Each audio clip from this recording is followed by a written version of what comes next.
Kingdom Hearts 3. I liked it. I liked it a damn lot, actually. The story is... It's nothing to write home about. I didn't really play it for the story. I played it to see how the whole saga would end, and it ended kind of how I thought it would, really. And try and avoid spoilers because I don't have 3 hours to bloody fill up. But, yeah, for lack of a better word, Xehanort gets beaten and Sora kind of fades away. And it's hard to explain because it's not actually explicitly said whether he dies or he lives at the end of this. You just kind of see Kairi sitting next to Sora, and Sora's body just kind of dissipates and blows into the wind. So, yeah, that it's kind of cool how they leave it with an air of ambiguity to it. What I don't like is kind of how quickly it feels like it just ends. Like, there's no mid-game pause, really, with Kingdom Hearts 3. There's no, like... With the Disney worlds, you go through all of them in a big chunk. There's no, like, you complete 2 worlds, and then you go to Twilight Town because there's something happening there, and then you do another 2 worlds, and you go to Traverse Town, and you do stuff there, and then you got to go to Hollow Bastion, Radiant Garden, and other stuff to do this other stuff, and there's Final Fantasy characters interspersed. There's no Final Fantasy characters in this. There's no Final Fantasy at all in here, which is disappointing, because that was one of my favourite things about Kingdom Hearts, because it was introducing people who are just solely Disney fans to this other, like, really cool property that Square Enix owns. This kind of, sweeps that away. It kind of sweeps away the Disney stuff as well. Like, you only have the Disney worlds, Yen, Sid and Merlin, and Mickey, Donald and Goofy, and that's it for the Disney stuff. Like, at the end game, there's no fight against Chernabog, there's none of that in this.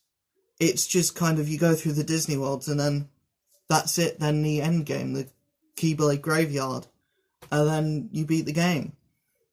So it does kind of lose that kind of speciality that the first Kingdom Hearts and the second Kingdom Hearts had. Where it makes up for that is in the combat. It is in the graphics of it. At the start, I thought everyone looks a bit kind of like plasticky.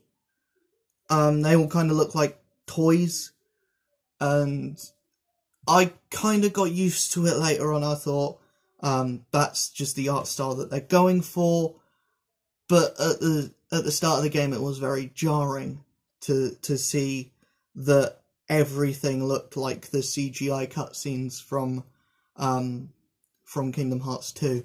Everything looked it looked a little too crisp, a little too clean. Then you get to the Caribbean and you think, oh, this game looks fucking good now. This game looks fucking... The graphics in the game are really... and the combat as well is great. Boss fights are kind of... you take them or you leave them. The endgame bosses are fucking hard as nails, but everything leading up to that, all the Disney bosses are kind of hit or miss. You only fight like 2 actual Disney villains, and then everything else just is kind of not... I don't know. I just feel like you could have they could have wrapped up the stuff with Maleficent and Pete a bit better, because they kind of just go away. They just kind of show up a couple times and then go away. There's no, like, big finale for them. There's no actual fight against them either, which is kind of disappointing. But yeah, the gameplay side of it is great. It's just everything else kind of fizzles out and falls flat, and the ending was kind of interesting, but again, not something we would have...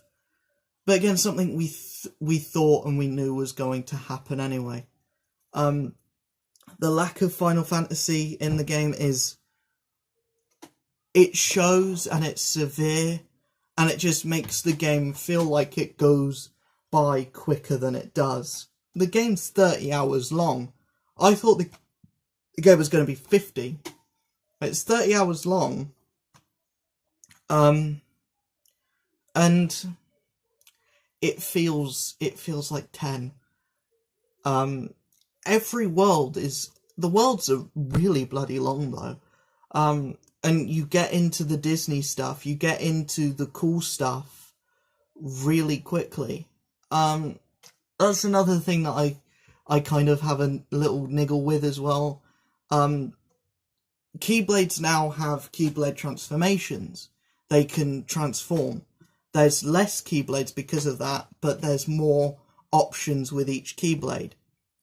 My problem with this is that the game doesn't tell you what each Keyblade transformation does.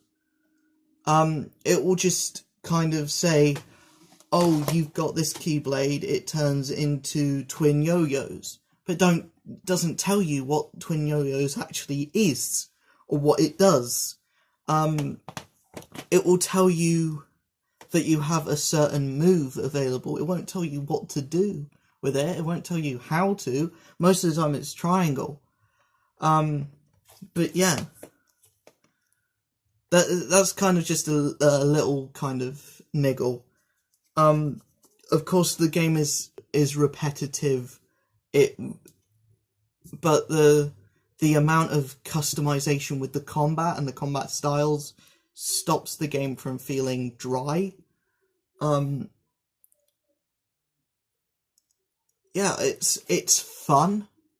The game has a sense of humor. It doesn't take itself too seriously until right at the end, where it goes full Avengers Infinity War. But up until that point, it's fun. It's light-hearted fun, and there are a few moments which will make you go, oh shit, that took a turn. But not that many. And some of the times it's a bit confusing as to why that happened, why certain characters flip in that way. Especially at the end, where you're fighting all the organisation members, and then when you beat them all, they're all nice to Sora. They're all like, maybe in a next life, we could have been friends, or, you know, I'm sad that I'm sad that I didn't beat you, but then again, it could have been worse. So yeah, I liked the game. I really did like the game, but it's certainly not better than 2, and it was kind of a disappointment, and a disappointing way to finish the saga. Combat is leagues above Kingdom Hearts 2, and the problem with this game, my biggest problem with this game, is that because of how good the combat and the gameplay and how like flowy it feels, I don't think I'll be able to go back to any of the previous games because of how good this was. Like, how good the combat and gameplay felt. I don't think I can go back to Kingdom Hearts 2 and have the same experience with that game as I did with this. But then again, I might be able to. who knows? So those are my thoughts and opinions on Kingdom Hearts 3. I really enjoyed the game. It may not have sounded like it, may have sounded like I was, bitching and moaning about it, but that's only because I'm passionate about Kingdom Hearts, and I want every game to be stellar. And when a game is not like stellar, like blowing my socks off, that's when I get kind of annoyed.